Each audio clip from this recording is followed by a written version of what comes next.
Hello दोस्तों, कैसे हैं आप सब। दोस्तों, आज हम लोग आपकी पाठ्य पुस्तिका मल्हार के पाठ एक, जिसमें एक बहुत ही सुंदर कविता है जिसका शीर्षक है मातृभूमि। मातृभूमि का अर्थ होता है हमारी माँ की भूमि, अर्थात हमारा देश, क्योंकि भारत माता हम सबकी माता है।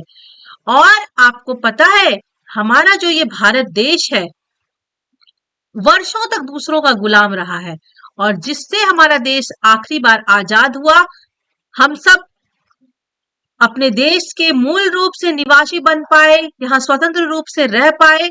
उस लड़ाई को हम लोगों ने लड़ा है अंग्रेजों के साथ।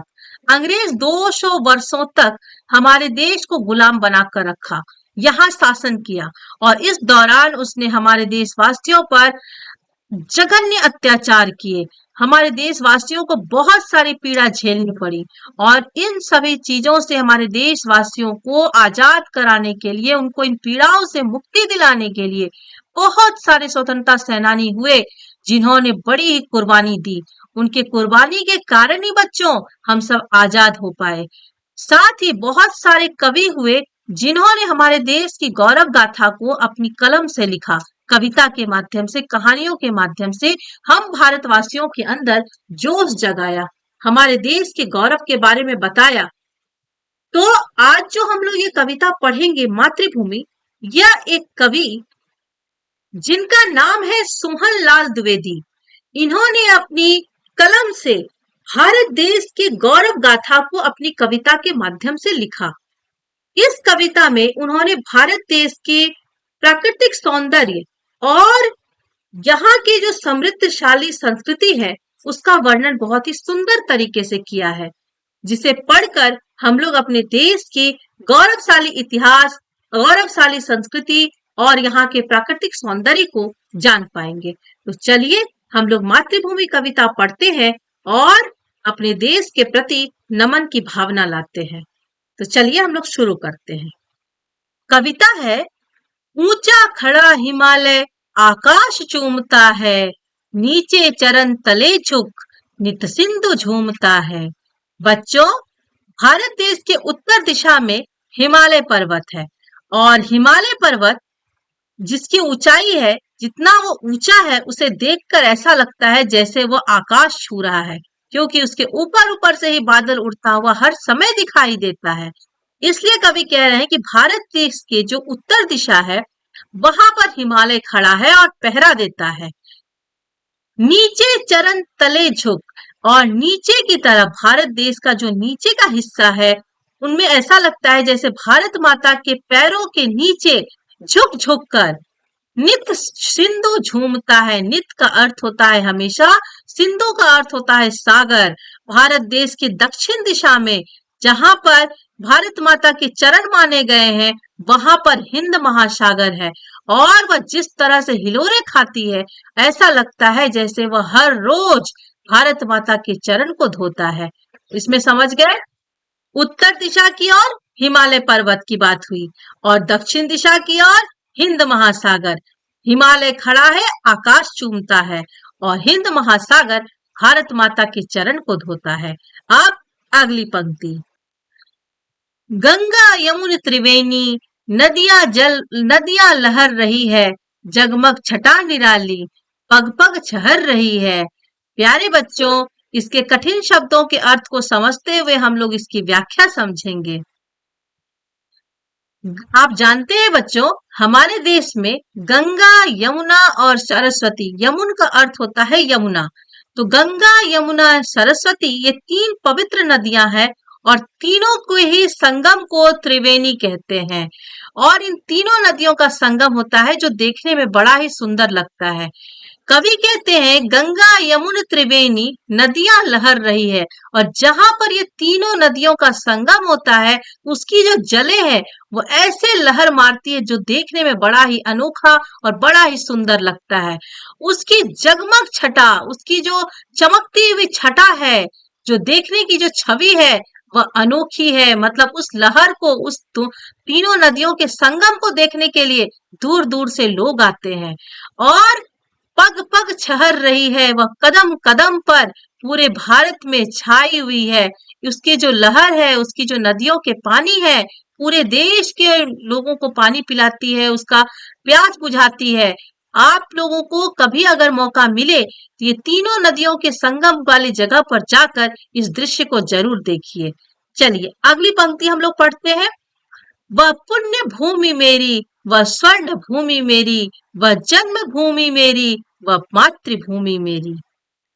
प्यारे बच्चों, कवि कहते हैं कि वह पुण्य भूमि मेरी, यह जो भारत देश की भूमि है उसे उन्होंने पुण्य भूमि कहा है। इसका कारण क्या है? क्योंकि भारत देश का जो इतिहास है वह गौरवशाली इतिहास है। यहाँ पर कई ऋषि मुनि आए हैं, वह भी महान महान ऋषि मुनि। उसके बाद भी यहाँ पर कई महात्माओं ने जन्म लिया है। गौतम बुद्ध, महात्मा जैन, यहाँ पर महावीर जैन, ऐसे बहुत सारे ऋषि हुए हैं इस देश में। इसलिए इस देश की भूमि को पुण्य भूमि कहा गया है। वह स्वर्ण भूमि मेरी। बच्चों, हमारे देश में सभी फसलें भरपूर मात्रा में होती है, जिसे सोना उगलने वाली मात्रा में कहा जाता है कि उससे वह हमारे देश की जो भूमि है वह सोना उगलती है, स्वर्ण भूमि है। क्योंकि उस अनाज से विदेशों में बेचकर पैसे आते हैं, जिससे हमारे देश का बहुत हद तक भरण पोषण होता है। और उस अनाज को खाकर ही कितने सारे परिवार हैं जो कि अपने परिवार का पालन पोषण करते हैं। वह जन्मभूमि मेरी। कवि कहते हैं कि इस देश में मैंने जन्म लिया है, यह मेरी जन्मभूमि है। वह मातृभूमि मेरी। मातृभूमि का अर्थ मैंने बताया, माँ की भूमि, अर्थात यह मेरी माँ के समान है, क्योंकि मैं यहाँ जन्म लिया हूँ। यह पुण्यों की भूमि है, यहाँ पुण्यात्माएं लोग जन्म लिए हैं। यह इस देश की मिट्टी सोना उगलती है, और यह मेरी जन्मभूमि है, और यह मेरी माँ के समान है। अगली पंक्ति है, झरने अनेक झरते जिसकी पहाड़ियों में, चिड़िया चहक रही है वो मस्त झाड़ियों में। कवि कहते हैं कि भारत देश की जो पहाड़ी इलाके हैं, जहां पर पहाड़ है, वहां पर झरने अनेक झरते, वहां पर पहाड़ों के बीच बीच से अनेक झरने झरते हैं। और आप देख पाएंगे, झारखंड चले जाइए, वहां का रांची प्रदेश, वहां पर इतने झरने हैं। और भी बहुत सारे पहाड़ी इलाके हैं जहां पर आपको पहाड़ों के बीच से झरने निकलते हुए आसानी से देखे जा सकते हैं। जिसकी पहाड़ियों में, भारत देश की पहाड़ियां हैं, पहाड़ी इलाके हैं जहां पर आपको अनेक झरने झरते हुए दिखाई देंगे। चिड़िया चहक रही है। चिड़िया वनों में, जंगलों में, झाड़ियों में आप जाएंगे तो आपको हर जगह पर चिड़ियों के चहकने की आवाज सुनाई देगी, जो बड़ी ही मनमोहक होती है। वह अपने आसपास के वातावरण को अपनी चहक से, अपनी चहचहाने की ढंग से सुंदर और मनमोहक बना देती है। हो मस्त झाड़ियों में, और चिड़िया कहाँ मस्त होकर, तो झाड़ियों में मस्त होकर, बहुत ही सुंदर तरीके, जिनकी झाड़ियों में चिड़िया चहकती रहती है, महकते रहती है, उनके चहकने की आवाज से वातावरण मनमोहक हो जाता है। अमराइयां घनी है, कोयल पुकारती है, बहती मलय पवन है, तन मन सवारती है। प्यारे बच्चों, अमराइयां का अर्थ होता है आम के पेड़। और आम के पेड़ कैसे होते हैं? घने, और बहुत घना दिखाई देता है वो। तो जब बसंत ऋतु आती है तब आम के पेड़ में मंजरियां आती है, और उस आम के पेड़ पर कोयल बैठकर कू कू कू की आवाज, और कोयल के कूकने के कारण वह माहौल खूब मनमोहक हो जाता है। तो कवि कहते हैं अमराइयां घनी है, मतलब आम के पेड़ घने घने दिखाई देते हैं, विशाल वृक्ष दिखाई देते हैं, और उस वृक्ष पर कोयल पुकारती है। कोयल की कू कू की आवाज हर समय सुनाई देती है। बहती मलय पवन है। बच्चों, मलय पर्वत है, एक मलय पर्वत है जहां से आने वाली जो हवा होती है वो बहुत ही सुगंधित होती है। इतनी सुगंधित होती है कि तन मन संवारती है। भारत देश के तन मन को वह संवारती है, मतलब उस हवा के कारण, उस सुगंधित हवा के कारण चारों तरफ सुगंध फैल जाता है, जो बहुत ही सुंदर लगता है। वह धर्म भूमि मेरी, वह कर्म भूमि मेरी, वह जन्म भूमि मेरी, वह मातृभूमि मेरी। कवि कहते हैं यह जो भारत देश है यह मेरी धर्म भूमि है। धर्म भूमि कहने का अर्थ है भारत देश में बहुत सारे धर्मों ने जन्म लिया है। यहाँ पर अनेक धर्म को मानने वाले लोग आपको मिलेंगे, जो हर तरीके से सत्कर्म करने की ही आपको शिक्षा देते हैं। कोई भी धर्म हमें बुरा ज्ञान नहीं देता है। इसलिए इस देश को धर्म भूमि कहा गया है, क्योंकि यहाँ पर बहुत सारे धर्मों का जन्म भी हुआ है और बहुत सारे धर्मों का विकास भी हुआ है। वह कर्म भूमि मेरी, यहाँ के बहुत सारे ऋषि महर्षि हुए हैं जिन्होंने कर्म करने का ज्ञान दिया है, कर्म को ही पूजा माना है। इसलिए भारत देश को कर्मों की भूमि भी कहा गया है। वह जन्म भूमि मेरी, यहाँ मैंने जन्म लिया है, यहाँ ये मेरी जन्म भूमि है। वह मातृभूमि मेरी, और यह मेरी माँ की भूमि है। इस देश की ये जो देश है भारत देश, भारत माता मेरी माँ है, क्योंकि इस देश में मैं जन्म लिया हूँ, यहाँ मैं पला बढ़ा हूँ। माँ जिस तरह से बच्चों को जन्म देती है, पालन पोषण करती है, उसकी सभी जरूरतों को पूरा करती है, ठीक उसी प्रकार हम सभी की जरूरतें भारत माता पूरी करती है। इसलिए वह हमारी माँ है। जन्मे जहां थे रघुपति, जन्मी जहां थी सीता, श्री कृष्ण ने सुनाई वंशी पुनीत गीता। प्यारे बच्चों, कवि कहते हैं यह देश एक ऐसा देश है जहां पर श्री राम जन्म लिए। श्री राम की ये जन्म भूमि है। यहाँ ये वो देश है जहां पर सीता माता जैसी नारी जन्म ली है। श्री कृष्ण ने सुनाई, यह वो देश है जहां पर श्री कृष्ण ने सुनाई है, श्री कृष्ण के द्वारा दिया गया संदेश, जिसे गीता में संग्रह किया गया है, जिसे गीता के नाम से जाना जाता है। तो भगवान श्री कृष्ण ने अपने मुख से, मधुर वाणी से गीता का संदेश इसी देश में दिया है। प्यारे बच्चों, यह एक ऐसा देश है जहां पर रघुकुल में श्री राम जन्म लिए, जिन्हें मर्यादा पुरुषोत्तम कहा जाता है। उनके अंदर एक महान गुण, जितने महान गुण होते हैं वह सभी उनके अंदर मौजूद था। नारी में महान सीता माता जन्म ली है, जो नारी जाति में एक आदर्श है। उनके जैसा पुनीत, उनके जैसा सच्चा मन, उनके जैसी महान नारी अभी के समय में देखने को भी नहीं मिलेगी, इतनी महान। महाभारत के समय में भगवान विष्णु के अवतार श्री कृष्ण ने गीता का संदेश सुनाया था, जिसके माध्यम से उन्होंने समस्त प्राणी को, उन्होंने सुनाया तो अर्जुन को था, लेकिन मात्र वो अर्जुन के लिए नहीं था, बल्कि समस्त मानव जाति को उन्होंने निष्काम कर्म करने का ज्ञान दिया था कि फल की चिंता मत करो, तुम कर्म करो। और जब वो गोकुल में थे तब वो बंसी बजाया करते थे, और उनकी बंसी की आवाज से पूरा गोकुल मग्न हो जाता था, उनकी आवाज में मोहित हो जाता था। अगली पंक्ति है,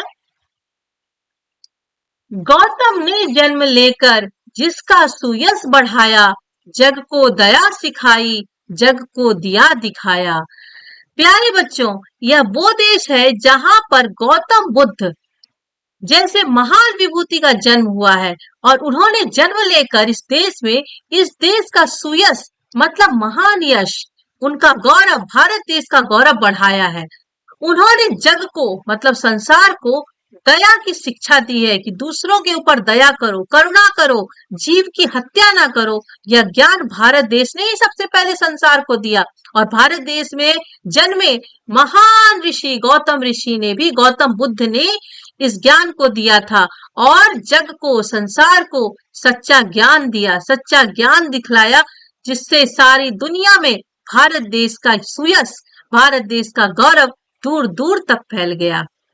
वह युद्ध भूमि मेरी, वह बुद्ध भूमि मेरी, वह मातृभूमि मेरी, वह जन्म भूमि मेरी। कवि कहते हैं कि यह भूमि वीरों की भूमि रही है। यहाँ पर मात्र ऋषि मुनि या गौतम बुद्ध मात्र नहीं हुए हैं, यहाँ पर बड़े वीर महावीर योद्धा भी हुए हैं, जिन्होंने अपनी वीरता से पूरी दुनिया में अपने देश का लोहा मनवाया है। महाराणा प्रताप एक वीर योद्धा, जिनकी कविता आपके ही बुक में है, चेतक की वीरता, जिसमें चेतक किनका घोड़ा है, महाराणा प्रताप का घोड़ा है, जो एक महान वीर योद्धा थे। तो ऐसे ऐसे कितने महावीर हुए हैं इस दुनिया में, इस देश में, जिन्होंने इस देश की वीरता का गौरव पूरी दुनिया को दिखाया है, पूरी दुनिया में जताया है। तो यह जो भूमि है वीरों की भूमि है।